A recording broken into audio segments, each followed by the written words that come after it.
আজ বাংলার বাজারে বাজার খুলতে আলুর দামে বড় ধাক্কা। উত্তরবঙ্গ থেকে শুরু করে দক্ষিণবঙ্গের প্রত্যেকটি জেলাতে আবহাওয়াকে নির্ভর করে ঝড়ের গতিতে দাম বেড়েই চলেছে আলুর। দক্ষিণবঙ্গের প্রত্যেকটি জায়গাতে ভারী বৃষ্টিপাতের জেরে ফসলগুলি শাকসবজিগুলি সব নষ্ট হয়ে গিয়েছে।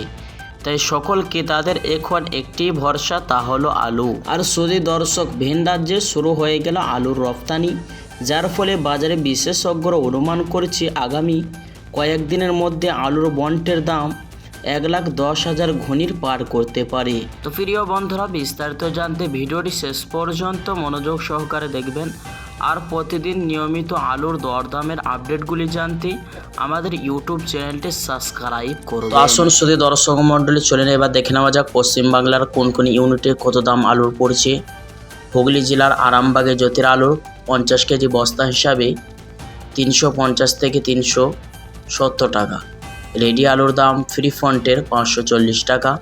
শক্তিগড়ের ইউনিটের আলুর ফ্রি ফন্টের দাম 370 টাকা। আর ডালা কোয়ালিটি 50 কেজি বস্তা হিসাবে 670 টাকা। মুর্শিদাবাদ মালদার ইউনিটে জ্যোতির আলুর ফ্রি ফন্টের দাম 380 টাকা। রেডি আলুর গড় কোয়ালিটি হিসাবে 550 টাকা। মালদার পখরাজ আলুর দাম পড়ছে 380 টাকা। বর্ধমান জেলার জামালপুরে ফ্রি ফন্টের জ্যোতি আলুর দাম 360 টাকা থেকে 380 টাকা। আর জামালপুরের রেডি আলুর দাম পড়ছে 650 থেকে 660 টাকা। পশ্চিম মেদিনীপুরের শালবনী ইউনিটে জ্যোতি আলুর দাম পড়ছে 350 থেকে 375 টাকা। তো দর্শক মণ্ডলী, আজ আমাদের এই ছিল আলুর দরদাম। তো শুধু প্রিয় দর্শক, প্রসঙ্গত আপনাদেরকে জানিয়ে রাখি যেসব কারণে আলুর দাম বৃদ্ধি পায়।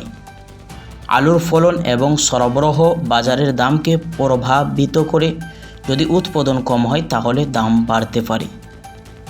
আলুর চাহিদা বেশি থাকলে দাম বাড়ে।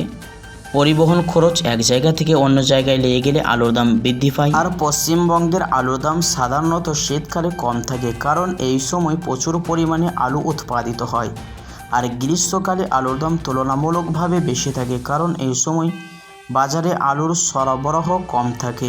দর্শক মণ্ডলী, আপনি যদি আপনার এলাকার আলুর দাম জানতে চান তাহলে অবশ্যই কমেন্ট বক্সে লিখে জানাবেন।